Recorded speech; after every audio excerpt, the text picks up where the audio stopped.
not only is the official quarterback of the WIP afternoon show, but now the official prognosticator, as we have seen we have seen the under center play action come to light. Joining us now, Donovan McNabb. Thank you for joining us once again, Donovan. The Nostradamus has spoken. Yeah. I tried to tell y'all. I tried to tell you, but nobody really wanted to listen. It takes time, and nor are we there where we need to be. It was just a game. They played well. Obviously, people want to focus on the fact that, A.J. Brown had 4 catches, 400-some yards. That's fine. It's still not where it needs to be, but it's a great sign.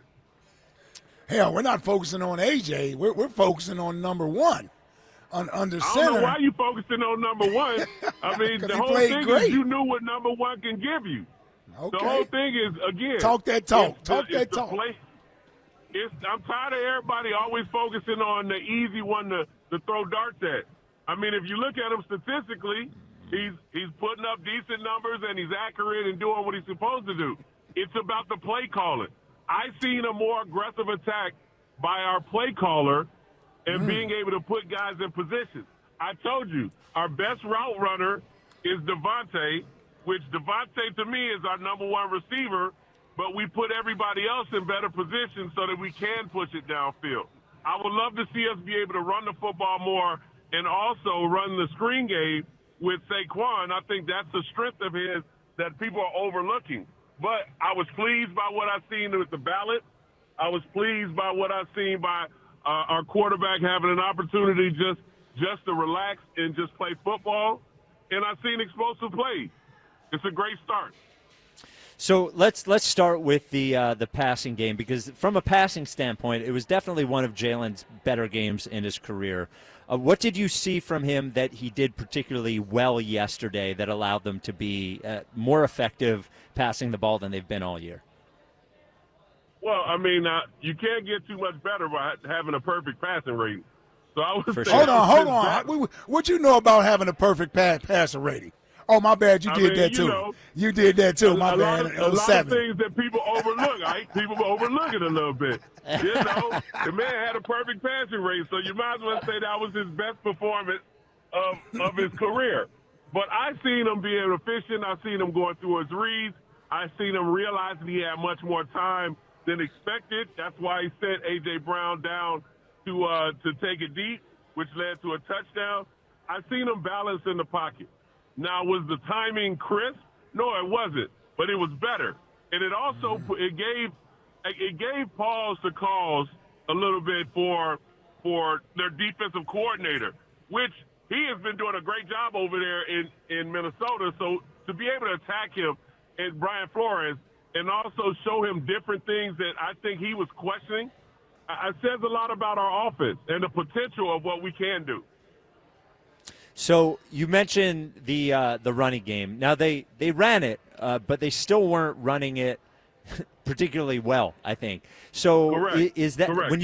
when you're watching their lack of success running the game, is that we saw some changes schematically in the passing game yesterday. Are there things that you're seeing in what they're doing schematically in the run game that can help them?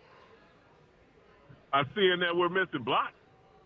Yes. I'm seeing that our offensive line is not as aggressive and being on point with putting a body on the body. And so that's it's not Saquon losing a step or anything like that. It's just not the same. And so we can make any excuse when it comes to the run game. At the end of the day, we got to establish the line of scrimmage with the offensive line and get pushed in order to open up running lanes for our running back. Yeah, I just wonder if it's going to get better, because that's part of it. Five is, you actually have to have the ability to be a consistently good blocker. I know these guys are out there giving it their best, but I'm just wondering if a guy like Tyler Steen, and then you got some of our starters that are banged up, so you got guys going in there to play in their place, if they're good enough this year. Now, I guess they can get better, but I just wonder how much better are they going to get in order to get the running game going. I mean, it's the same scheme as it was last year. I agree. You know what I mean? And we can say that teams are trying to defend the run to force Jalen to throw the ball. That's what most defensive coordinators do. But at some point, it becomes an attitude. Running game is the attitude, and that's from the five guys up front. There's a mentality of knowing your keys and knowing your reads and who are you supposed to climb up to if you're coming up on a shade or you're blocking the three techniques of the linebacker or you're pulling off to get to the number 4 defender, whatever it may be. It's not that Stoutland don't know how to coach the run game this year. It's not that our play caller hasn't been here to be able to call runs that we ran last year. It's an attitude up front. I mean, let's call it how we see it, Ike, really, for real. I mean, it's just like what we questioned about the passing game. It's somewhat of the same combinations and same reads that he had last year. It's just when they call the plays. And so now with the run game, when you call the run play, you got to block up who you got to block up. Yeah, and you got to do it well. I agree. Yeah. Donovan, we actually saw a lot from Jalen, specifically in the first game, but at the beginning of the year and throughout his career, is the ability to keep the defense off balance by running the ball.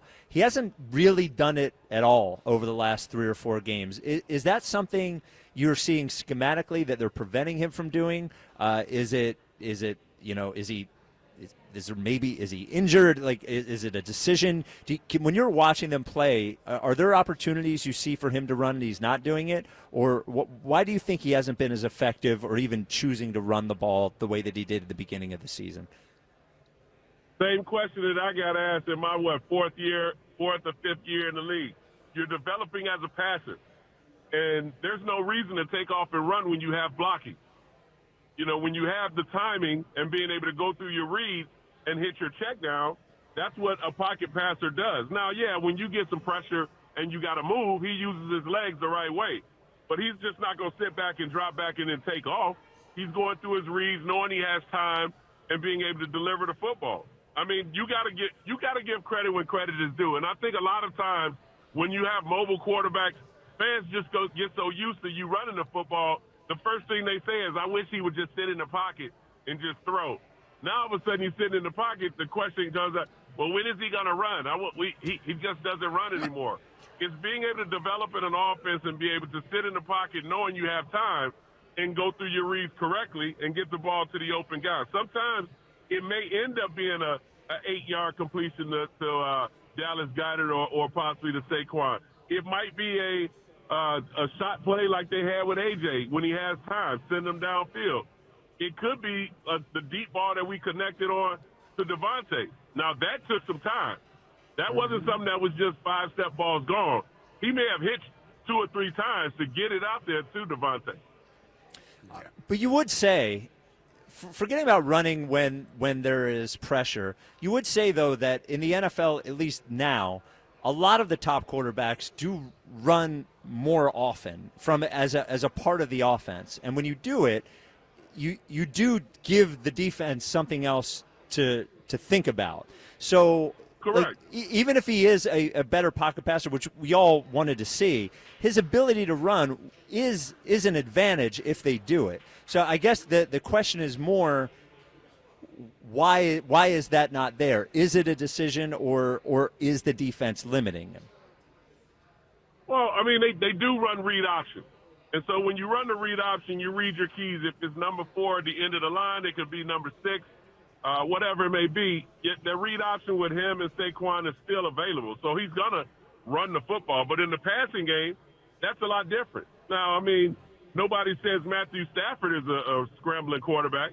He'll sit in the pocket, but he'll take off and go, which it may look bad, but he still takes off and go if say we can't block number 4 or somebody peels off of a blocker, whatever it may be. You utilize your athletic ability and your ability and awareness to be able to pick up as many yards as you can to keep the chains moving. I think the whole thing for Jalen at this particular point, he's understanding the concepts and what he's seeing. He's recognizing the front end coverage, know when he's protected or when he's not protected.